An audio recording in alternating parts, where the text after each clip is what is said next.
All right, let's get right into it. Today we're talking about one of the most incredible pieces of engineering out there, the Global Positioning System. And at its core is this absolutely wild paradox. How do we find a signal that is, for all intents and purposes, completely buried in a hurricane of background noise? Let's break down how this is even possible. So this is the big question, isn't it? The signal coming from a GPS satellite has traveled over 20,000 kilometers. By the time it gets to your phone, its power is literally a tiny fraction of all the random radio noise your device is constantly picking up. It's like trying to hear a whisper from across a stadium.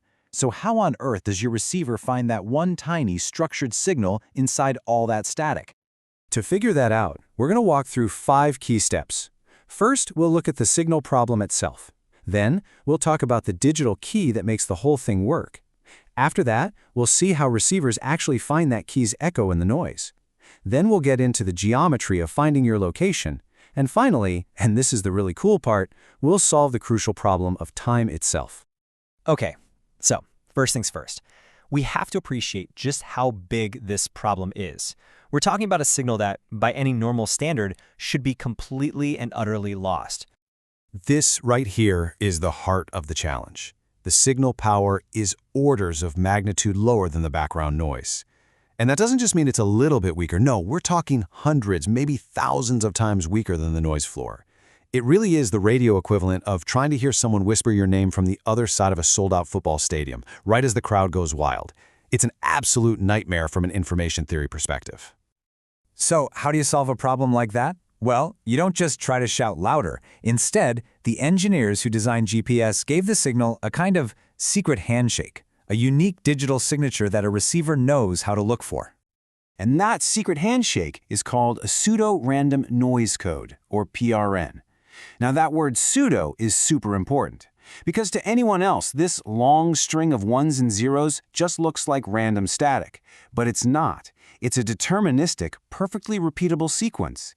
You can think of it less like noise and more like a very, very long and complex password. And this is where the whole system gets so elegant. According to the official government document, the IS-GPS 200 specification, every single satellite in the GPS constellation gets its own unique PRN code, its own digital fingerprint. These are the famous C-A or P codes. This means all the satellites can broadcast on the same frequency, but your receiver can listen to them all at once and tell them apart.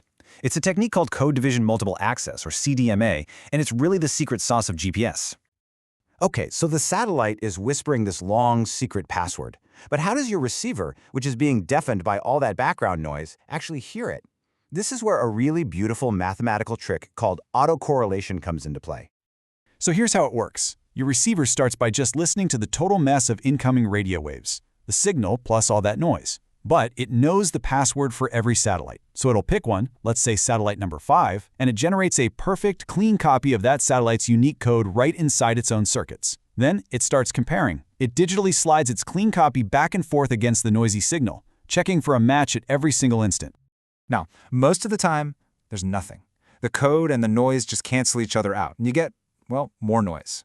But then, for one exact moment, the precise instant the satellite signal actually arrived, the ones line up with the ones, and the zeros line up with the zeros. And when they align, something magic happens. They amplify each other.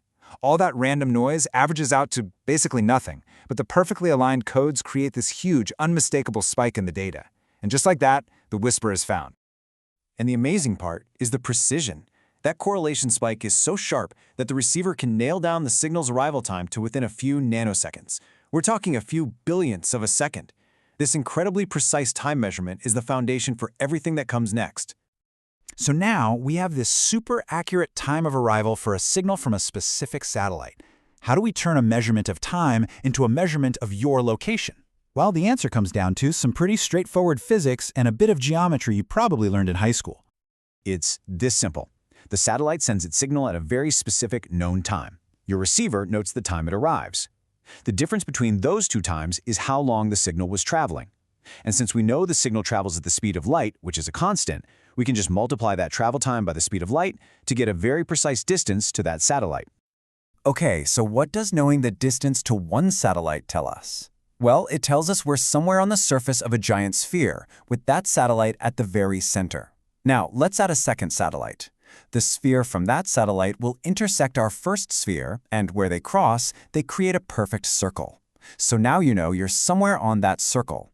Add a third satellite, and its sphere will slice through that circle at exactly 2 points. And usually, one of those points is totally ridiculous, like it's deep inside the Earth or flying through space, so your receiver can just throw it out. And this brings us to the most important question for really understanding GPS. If 3 satellites are basically enough to figure out where we are, why does your phone always say it needs to see at least 4 satellites? The answer is where the real genius of the system shines through. You see, the problem is that everything we've just talked about is based on one huge, flawed assumption: that your receiver has a perfect clock. And it doesn't, not even close. The GPS satellites, they have multi-million-dollar atomic clocks on board, accurate down to the nanosecond. Your phone, it has a cheap little quartz crystal clock that could be off by milliseconds. And a millisecond is 1,000,000 times worse than a nanosecond. In the GPS world, that isn't a small error. That is a catastrophic error.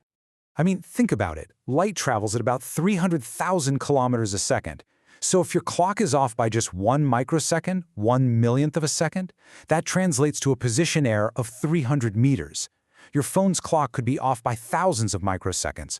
Without fixing this, GPS would be totally useless, telling you you're in the next neighborhood over.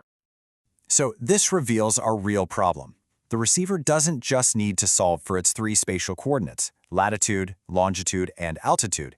It has a 4th major unknown, its own clock error, which we can just call t.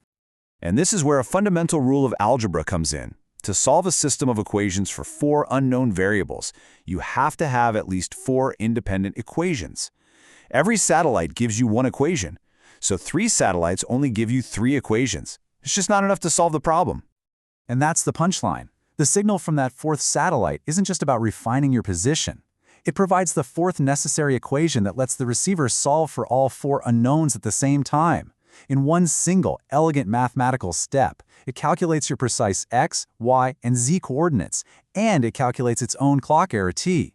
It basically says, okay, for all 4 of these spheres to intersect at a single point in space-time, my clock must be off by exactly this many microseconds. It has to solve for time in order to solve for space. It's just an absolutely beautiful solution, isn't it? An entire global utility that works by pulling a structured whisper out of a hurricane of noise, and then uses a 4th dimension of measurement not just to find you in space, but to find itself in time. It really makes you wonder, what other invisible systems that we rely on every day are built on this same kind of mind-bending mathematical elegance?